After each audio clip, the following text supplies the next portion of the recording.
So the bar's nice and low then, huh? Thank you so much, Susan, for that amazing introduction. Wow. I don't even know how to follow that up. So that's me, anyways. Good morning and good morning. It's a pleasure to be here with you guys this morning. I know Reverend Sandy and Kirk are participating in a very self-revelatory process called the Phoenix Project, and so that's why I've been asked to speak with you this morning, and we just send all of our love and our joy and our appreciation and gratitude for them, because the work that they do for themselves is a loving work that they do for this community, and so we support that, love that, bless that. So you might be wondering, if you've never seen me speak before, who's the bald guy on stage? So to go along with that amazing introduction, thank you so much. I've been working with youth, and I've been working with families and practitioners and young adults for a really long time. And one of the things that I've noticed is that unless we give ourselves something to really sink our teeth into, we're really just kind of talking about a bunch of really lovely sentiments, aren't we? If we're really just talking about like, oh, everybody love and peace and joy, and it's all good. There's just some really nice sentiments that are in there that make us feel momentarily good or nice or like we're awesome for a minute. But in this philosophy, what we're seeking to do is to create a structure in the foundation of our life that is so solid, that is so definite, that is so real, that is so tangible, that what has gone, something that would seem to be like such a fancy idea, like, oh, everybody is love, and turns it into something that we actively practice, that we live, that we believe, and that we are. So if we're going to do that, are we going to want to like swim around in a big giant oceany soup of lovely sentiments? Or are we going to want to become deliberate practitioners of a philosophy that allows us to lead a life that is loving? My argument is that I sure as heck feel a whole lot better when my feet are on the ground, and I'm taking steps towards something I believe in. And so this morning, I'm talking about Dropping the Shield was the title. And it's funny because Sandy goes to all over the place to find talk titles. And when we found out that she wasn't going to be here, she's like, well, here's the talk title that I was going to speak on. And I didn't know where it had come from, what the context was. But my first thought, raise your hand if you've seen the movie 300. No? Okay. It's violent and it's gory, and I'm not telling you to go out and see it. But here's what I'll tell you. When she told me that the idea of the day was dropping the shield, being the man that I am, I said, yeah, I can do that. So here's what I invite you, if you will, to picture me standing here, a hulking, masculine, muscular testament to the human form, which is what every guy that they cast in this movie is like Adonis on steroids. It's crazy. But with the big mohawk headdress, helmet situation going on, and the big giant shield. That's a lot of where we find ourselves when we start to build up the magnificence of the defenses that we've created in our life. The elaborately, ornately decorated shield with the lions and the dragons and everything going on, and the headdress and all of it is all part of what we put into this idea that we are the defenders of our faith and the holders and beholders of the land. And it's funny that we get into this posture where what we're doing is we're really standing against whatever would stop us, hurt us, deflect us, turn us down, shut us down. And it's interesting because what I want you to kind of connect is, if you're going to live a life that is actively doing something, can you actively be doing something if you're like this holding a big shield? Other than defend yourself, you have not a whole lot of options, right? And you're hoping there's somebody behind you with a big spear that's going to go over your head, right? And so as I began to think about this idea and this concept, I had to ask myself and say, okay, let's say metaphorically, let's say that we're standing here, we got the giant shield and the mohawk and everything's going. If we look at the way the creative process works, what we know in this philosophy is that there is only one presence in the whole universe. We call it God, Spirit, Goddess, whatever.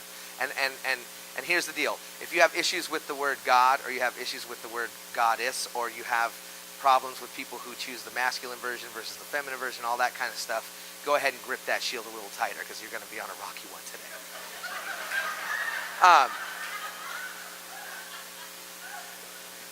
Because what we know is that there is only one. So you can call it what you want, but there's only one. It is the power, the presence, the magnificent expression of love, life, peace, beauty, joy, truth. It is all that is seeking to express in the world. That's God.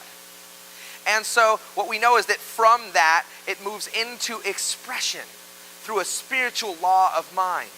And as it moves through that spiritual law of mind, it expresses the stuffness of the world.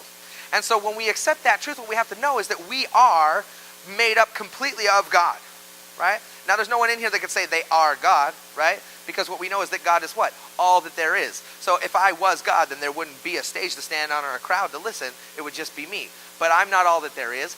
But God is all that I am. Do you see the subtle difference in definition there? So I want you to just, if that's not what you believe, pretend like you do for the next few minutes. So if that's what we assume, if that's what we believe, then what we know is that the creative process only has one direction. It goes from God and into the world, right? That's the only direction it goes. Can we go and reprogram God? Does it go backwards? Absolutely not. It comes from God, through us, and the world, and into expression as God living a life that is the entire universe. It's a big thought. So if we believe that, and if we're standing here in this moment, and we are facing what has yet to come, stuff that doesn't even exist yet, then what is our shield facing? If we construct this huge, amazing shield, and the only thing that we are facing from the creative process is that it is creating and is moving through and as us and out into the world, then what are we holding the shield to defend ourselves from? Literally nothing. Literally an idea, a fear, a false belief, a precedent that was set by our forefathers, by our foremothers, by whatever it is, right? By whatever it is. So what are the things that we cling to that are our shields? What are our shields? How about this one? And I used this in class the other night. For those of you who don't know, I teach classes, and I got some of my students in the room here tonight, and so I'm a bit of a broken record to them. But this is new to you guys.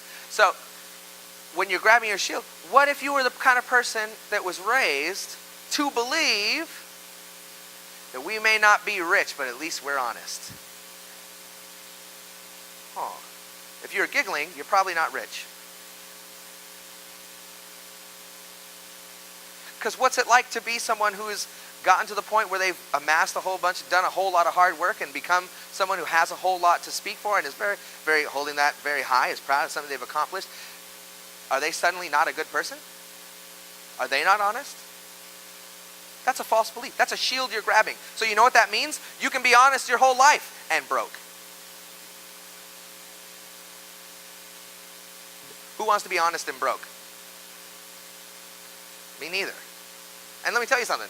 As a guy who's here to kind of help educate people and tell them about how great and awesome they are, and literally is heading into leading a life that is based entirely on the kindness of others, I don't want to believe that rich people are bad. I don't. They're great. But in all honesty, that was a belief that I had to surrender through the process of becoming a minister, because if I didn't, I could never amass a consciousness and awareness that would allow me to have two open hands to receive everyone. Because here's what we know. So are all poor people honest? So you have these false beliefs, but you've grabbed it because somewhere in your life, someone placed that idea in front of you and you adopted it as your own. Right?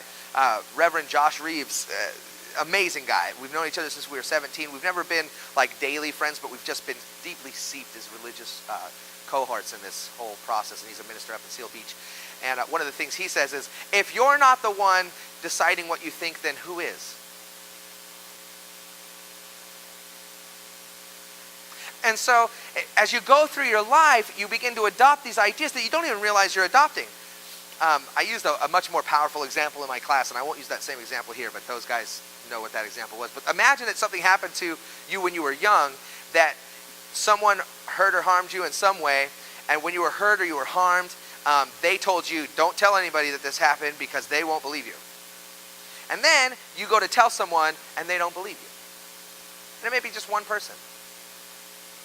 And then for the rest of your life, you begin to adopt this idea that people don't believe you if you've been hurt. And what kind of beliefs does that create? What kind of life does that make? That's a pretty hefty shield, because now you don't want anybody to hurt you, because if they hurt you double. They hurt you, and then no one will believe that they hurt you. And what does that do for your self-worth? And this isn't directed at you, although some of you, this is you. But for those of you that this is not, who are you being to those people? Right? That's one tiny little thread of a tapestry that is so ornate and so amazing. It is absolutely ineffable. It is the woven fabrics of the entire planet. Every bit of humanity having a unique experience, adopting feelings and ideas about the world. And we've taught each other to be insane. We have taught each other to treat each other horribly. You want to find out what that looks like? Google Ukraine. You want to see what that looks like? Google starving children. You want to find out what that looks like? Go to the internet, go to your friends, go anywhere but the news, and you will find that we are teaching each other to be insane. And so what do we think we have to defend ourselves from? We think we need a shield to defend ourselves from you guys. Right? We think we need to have a shield because we think that this out here is what defines what's going to happen to us in our world, is the creative property of life, is the very thing that's going to happen to us. Now, I'm sorry, but I'm tired of listening to the crazy folks. Right? Because even if I have adopted an idea in my mind that is just the way the world works, there is something within you that knows it is wrong. You know, people ask me as a religious scientist, well, if you don't believe in the Bible and the Ten Commandments, then how do you know right from wrong? And I say it the same way you do. There is a presence within us that knows that, right? And some of us forget it, and some of us lose our way, and some of us have been taught so directly that it's the opposite of that we begin to adopt that belief and really demonstrate it. And how many of you have done something that you knew was wrong? Two? Two of you.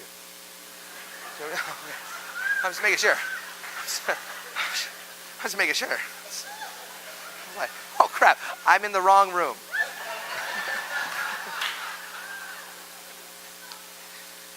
So we have this shield, and it's not just a shield. Oh no. No, it is the biggest, grandest, most powerful, most beautiful, most brilliant shield in all the land. Right? Because only we could build a shield like this shield.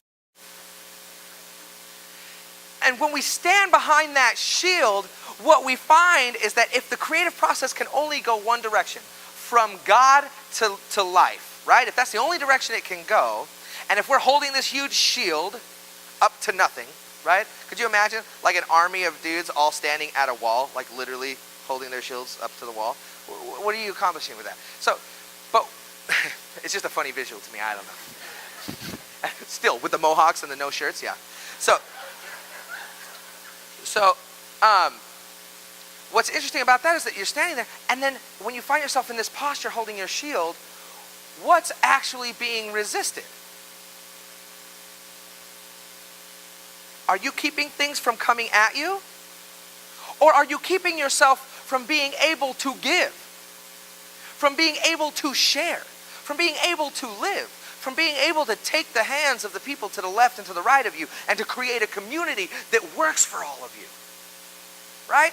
And how funny is it that we all stand in this big long line and we hold our shields and we look at each other like, yeah, you got your shield too? Okay, you good? You got your shield? All right, yeah. Hey, nothing getting through here. That's right. We're going to do it. We're going to do it.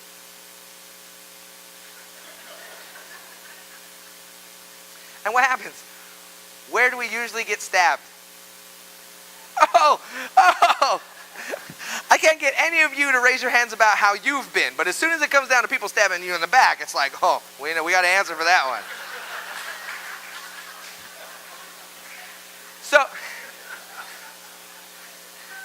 So we feel like we've been stabbed in the back, but the truth is, what happens is that there's only one direction of creative law, and that it's moving from God through us and into the universe. And so when we make ourselves small, right? Because I'm a fighter. A lot of people don't know that about me. I'm a mixed martial artist. And what a lot of people don't realize is when you're a fighter, you're trying to make your target nice and small so that you can't be hit. But there's a balance between being small and being able to still strike, right? Well, the key is the purpose of a shield is to make you small. Make the shield big, and then like this is a, right? So how does the world begin to look when you start to look at it like this? It looks suspect. There's a lot of things you can't see. You've blocked off a bunch of your vision. You've narrowed your field and your scope of ability to see. You have no vision here. And, okay, this will be an easier question to answer. How do I look from behind here?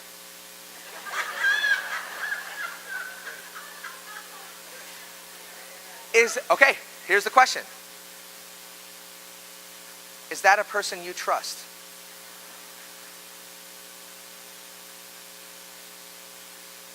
And yet here we all are. Right here.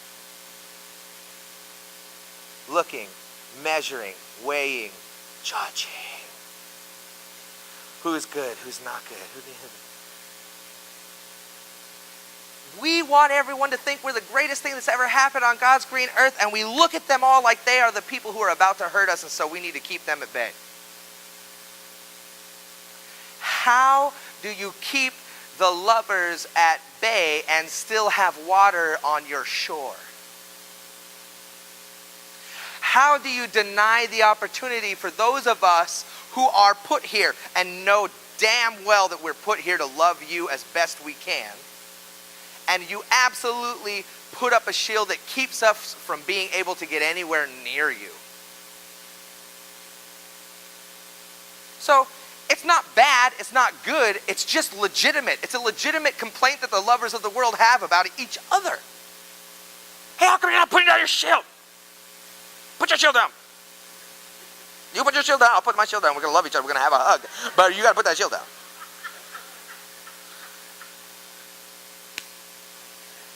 Right? So we have to find ourselves creating a position that gives us the opportunity to explore that unknown that's out in front of us, right? Because we're discovering that as we go. It's not predestined. This is another sacred cow. For those of you who are hugging onto it tightly, I apologize. However, your life is not already determined. Matter of fact, not only is your life not already determined, there is no destiny, and there is nothing that has already occurred that you have to make up for. If you believe that there's only a present moment, if you believe that what is before us is yet to be discovered, then you have to know that what has already passed us is no longer real. And it holds no power in our life. Right? It informs us. It informs us. We have to have a history. We have to look back on history so that we what? We don't repeat our mistakes.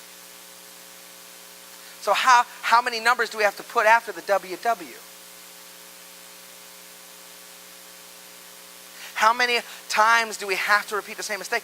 But the problem is that what we learn is how to be better at doing the crazy thing. Oh, World War II, that was close. That was a good scrape. So we're going to make sure that if we ever get confronted with World War III, that we're ready to really make it happen. So, did I lose my page? I lost my page in the first service. Dr. Holmes says about this that there is nothing that has preceded us that can define what we experience next. Right? The creative process goes what direction? From God, through us, into the world. So if the world is happening out here, and let's say we made some boo-boos. I've never made any boo-boos. But let's say you guys made a bunch of boo-boos. Clearly that's a lie, right? But so we've all made these mistakes. We've had errors. We have sinned. We have missed the mark, right? Not because we were born sinners, but because we were taught how to sin really good by a bunch of other people. So we make these bad choices, these bad decisions. Now what if we have a worldview that tells us that that means that now we have to pay penance for that boo-boo forever? What are we ever going to accomplish? Right? And that's like the dents and the dings that we see in our shields. Like, look at all this. Look at who I am. Look what I've been through. Look at my shield. And I'm still here, prepared to get beaten the shield again. Right? We have to adopt a view that knows that the shield is not only not necessary. Not only is the shield not necessary, but it restricts the flow of our own good. When we do not allow ourselves to arrive here as a genuine lover of humanity, and look, hey, I get it. Sometimes your barista's just a jerk in the morning. Right? But we've got to let him know that his day's going to be all right. It's our responsibility to be the answer of the call. When we see those things in the world that aren't what we want them to be, it's not for us to fear them or to engage in them. It is for us to reveal the truth about them. But how can we reveal the truth from here? Right? So what I'm calling for you to take a look at is, where in your life can you be more vulnerable? Where in your life can you say, my pride and my need to be respected and the ability to not have to be afraid of anyone else out here doesn't have to be a decision that you guys make for me, right? And I mean that in the greater you guys. What it means is that if I'm going to show up, I'm going to know that my love is better than your anger. My love is stronger than your angst.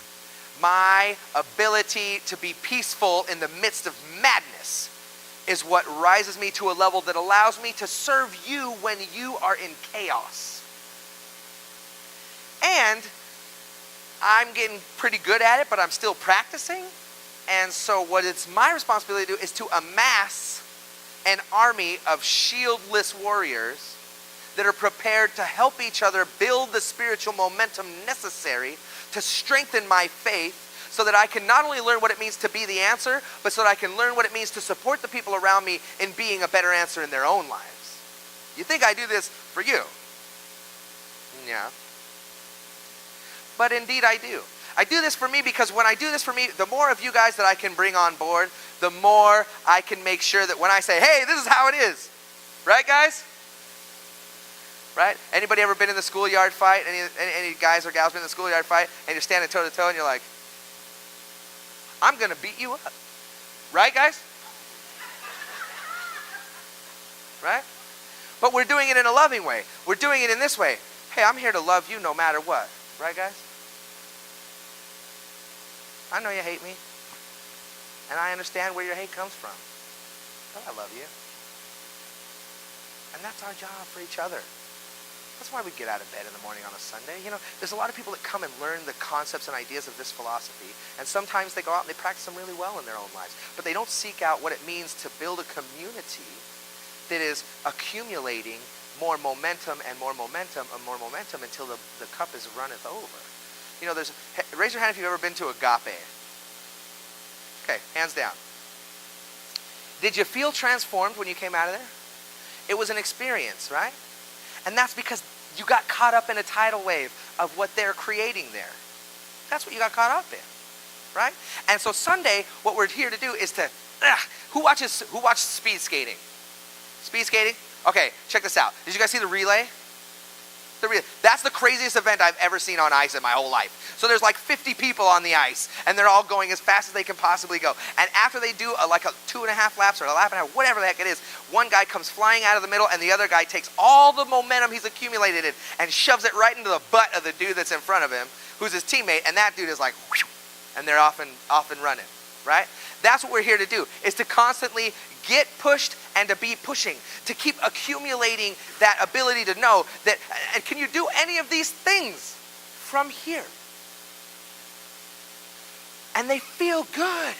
Just like the things that you do that hurt other people and yourself don't feel right, and there's something in you that knows the truth. There is something that knows the truth when you're doing good in the world, isn't there? You're feeling it right now. Because there's part of you that all it yearns to do is this kind of good right now. That's why we come on Sunday, is to get that, right? But everybody in the community has to be pushing each other to be better lovers, to be better carers, to be kinder, to be more peaceful, right? And you have to have your hands free to let yourself shine that brightly. If you're holding a shield up into here, then the rest of you is being sheltered from the world. And how selfish of you to keep the gifts that you were put here to share with us all to yourself.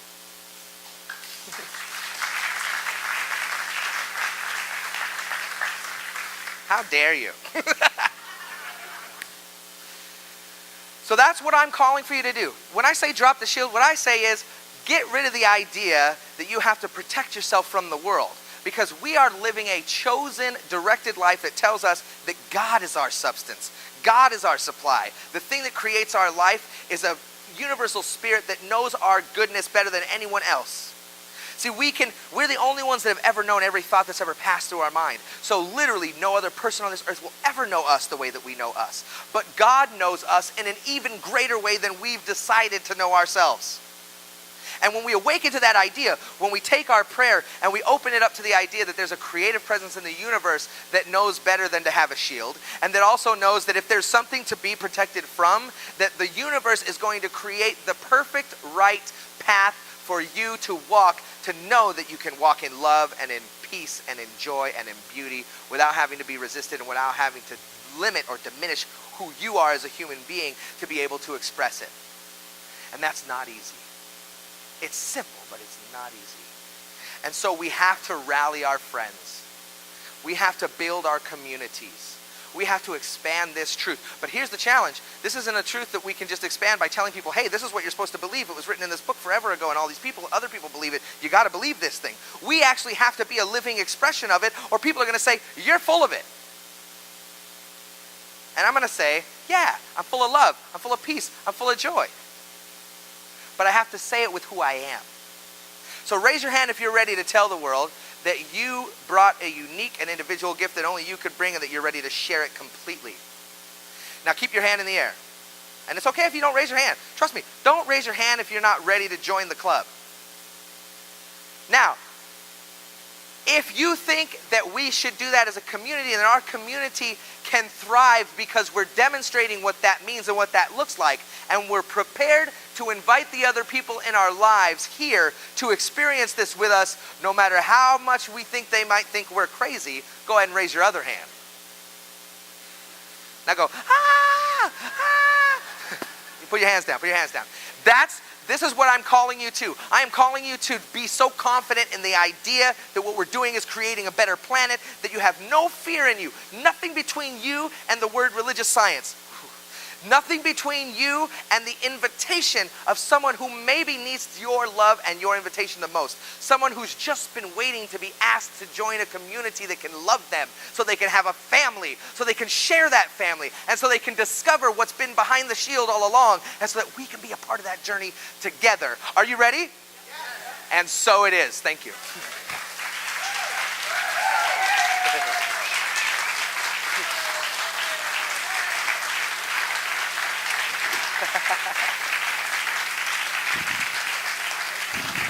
And so I invite you to go ahead and sit down. I invite you to close this talk with a real prayer right now.